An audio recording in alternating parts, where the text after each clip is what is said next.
Set your minds on what is above, not on what is on the earth. This has been the central verse of our last two sessions. That you'll remember we said that this instruction, it implies that there are really two ways of approaching life. And you and I can choose to see life through the lens of a false and obsolete belief system, or we can live life according to the way things really are. And we illustrated this by using the example, right, of how things were before the invention of the microscope. You know, there was a time not that long ago when the world of microorganisms, it was hidden, and people believed all sorts of crazy things about the world. But then the microscope came along and it shed light on things like bacteria and viruses, and a brand new reality was revealed. The old ways of thinking were shown to be completely wrong. And at that point, people had a choice. They could cling to the ideas about the world that they had always believed in, or they could embrace the new reality that had been shown to be true. And in bringing this back to Colossians 3, we said, Jesus, he acted like a microscope. When he came, he shed light on a new reality that revealed just how backwards and upside down the world's way of thinking really is. Jesus presented people with a picture of what the world looks like when it's turned right side up. And he described a new society where he would rule and life would reflect his character. And Jesus, he was very clear. All of life is moving towards this new reality. And the broken and misguided world that we currently live in, it's on its way out. And you and I have a choice. We can either continue in our old patterns, living our lives according to the faulty thinking of this world, or we can choose to align our beliefs and our behavior with the new right side of reality that Jesus has opened our eyes up to. But just for a minute, let's just get real. You see, it's one thing to talk about setting our hearts and minds on things above, but what does that even mean? I've been wrestling with that question the past couple weeks, and the idea, it just sounds a little vague and abstract. Are we just supposed to sit around all day trying our best to ignore things around us while also just trying really hard to think about heaven? We live our lives surrounded by earthly things. They're unavoidable from the moment we wake up to aches and pains and morning breath and the alarm clock that seems to be going off too early, to the time that our heads hit the pillow at night and we're attempting to recover from just the hustle and bustle of work deadlines and bills and homework and soccer practices and grocery shopping and laundry piling up. All these earthly things. In the midst of living everyday life, what does it look like to set our hearts and our minds on things above? And what Paul tells us here in Colossians 3 is that seeking what is above, it means living each day like you believe and I believe that Jesus' kingdom, it's real and it's here, that the fullness of it is coming, and that it's better than anything in this world. And it's easy for us to say that we believe these things, but we all know that the true test of belief, it's not demonstrated in what we say, but through our behavior. So you want to know how you can test if you really are seeking things above. The true test, Paul says, he says, take an honest look at how you and I see and relate to other people. And here's the reason why. How you and I see and relate to other people, it's the ultimate indicator of what we value, and so therefore it reveals where our hearts and minds are set. If I could dig a little deeper into this, here's what I mean by that. And the primary principle that our world currently operates by is that the successful life, it's achieved by overcoming and outdoing other people. It's why we idolize the most athletic, the most powerful, the most famous, the most intelligent. It's why we experience envy and jealousy.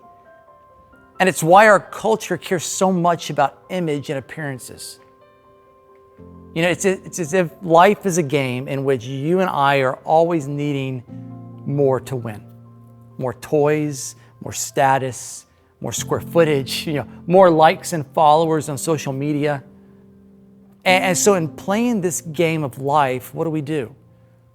Well, we get caught up in the comparison trap. We measure our value by just looking around us, comparing ourselves to others, and then we try to either build ourselves up by attempting to be better than what we see, or we spend our lives feeling insignificant for what we don't have and what we're not.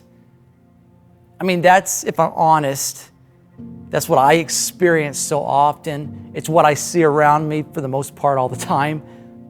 But I want you to check this out. The message that Jesus brought, it does the exact opposite. It tears down the walls of division that we as people put up that pit us against one another. Jesus, when he came to obliterate our me versus you and our us versus them attitudes. That's why Paul says right here in chapter 3 of Colossians, in Christ there's not Greek and Jew. There's not circumcision and uncircumcision. There's not barbarian and Scythian. There's not slave and free. But Christ is all and in all. In Jesus, we don't see each other through the eyes of the world, but through his eyes. The philosophy of this world is to obtain success by gaining power over people. But in the society that Jesus has invited us into, success is found in the exact opposite way. Success is not found by overpowering people, but empowering people through our own personal sacrifice. There's a word for this. It's called submission. And submission, it involves us like seeing the masterpiece in others that Jesus sees, and then empowering them to reach their potential through our own self-sacrifice. There's a phrase I use with our students to help them better remember and process what submission means. It goes like this: submission is giving up my rights so that other people can reach new heights. Submission is giving up my rights so that other people can reach new heights. And as we dive deeper into this concept of submission, I think it's important for us to understand that submission, at least the submission that Jesus calls us into, it's never done out of a position of weakness. It's always done from a position of power and strength, because submission, it involves a willing choice. You have to be willing to give up something that from the world's perspective you're entitled to, or something that is within your power to take. And from the perspective of the world, this idea of submission, it seems absolutely insane and irrational. I mean, why would anyone ever choose this? Why would anyone ever choose to give up their rights or give up what they could take? And here's the answer. Well, first, I guess it's a two-parter answer. First of all, as followers of Jesus, we do this because this is what Jesus did for us. And he calls us to follow in his footsteps by doing the same for others. But even more than that, we submit to others because what we achieve from practicing submission, it's so much more meaningful and valuable than treating people the world's way. Comparing yourself to others and striving to outdo them, it may win you the admiration and the envy of the world, but it will never bring any positive change or restoration to you or to other people or to the lifeless spaces that fill our world and are all over the place. Because you see, practicing Christ-like submission, it's what unleashes the power of God into the lifeless spaces of this world so that they can be transformed into life-giving places. And it's also what reveals our level of spiritual maturity. I think of it, talking about maturity, it's like when I was in middle school. My identity and value, it was completely tied up in my ability to compete in sports. And I remember, during 7th grade football, there were those special days that the coaches would give us where we were allowed to play dodgeball. And I treated those games like they were life and death. anytime I got hit and I got put out of the game, I just felt like it was the end of the world. I would even sometimes try to be deceptive to stay in just because I didn't want to get out. But here's the deal. I'm now 30 plus years older, and I'm leading a small group of 12 middle school boys. And from time to time, we play dodgeball. And I see the same thoughts and tendencies in them that I experienced when I was their age. Occasionally, I'll jump in a game, I'll play with them. But for me, I really don't care if I get hit, because I've learned that it's not important what kind of dodgeball player I am. That doesn't define me. In the grand scheme of life, that is so low on the totem pole. My priorities are on more meaningful and important things. I want to connect with these guys. I want to make a difference in their lives by helping them know and experience Jesus. And because I've grown up mentally and emotionally and spiritually, my perspective on what matters has changed. As Paul says in 1 Corinthians, when I was a child, I spoke like a child, I thought like a child, I reasoned like a child. When I became a man, I put aside childish things. So I no longer see fun little games like dodgeball the way I used to, and I don't get upset when I get knocked out of the game. I don't argue and try to lie to stay in, because it doesn't matter. And in the same way, we as followers of Jesus, we should have a clearer view on what really matters. We should be different than the rest of the world. The more clearly we see reality, the more the things of this world should lose their appeal and really become trivial when compared with the life that Jesus has described for us and what he calls us to as far as being a part of his kingdom. This is why we as followers, we can gladly give up our rights in this world. It's because of who we are in the real world. Our identity and value, they come from Jesus and who we are in his kingdom. And so we value the approval and applause of God over what the world thinks. This is why Paul in verse 23 says, "And whatever you do, do it enthusiastically as something done for the Lord and not for men, knowing that you will receive the reward of an inheritance from the Lord. You serve the Lord Christ." Our ability and willingness to submit, to give up our rights, to empower others, it's what indicates that our hearts and minds are set on things above.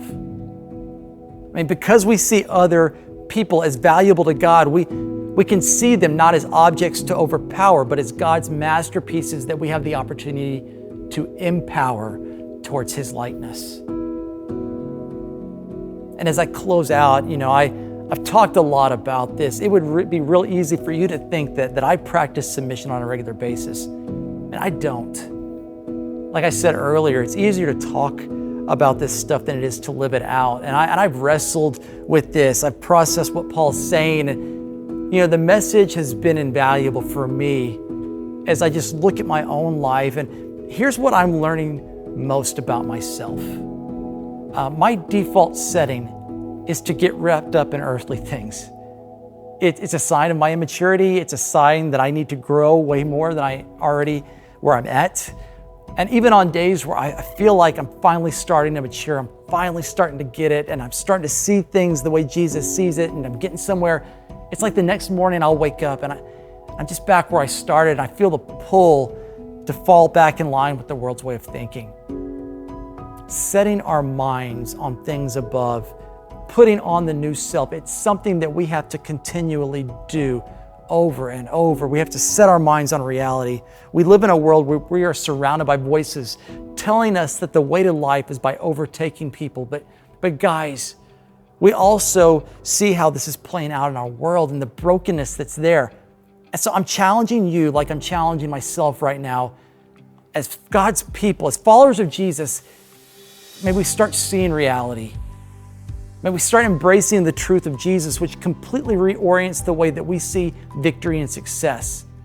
That we would set our hearts on things above so that as followers of Jesus, we can stop seeing each other as obstacles to overcome, but instead prized possessions of God to be treasured and honored and empowered. And the only way you and I will ever be able to do this is by continually coming back to the one who defines reality and defines our identity, and rooting our minds and our hearts completely in Him.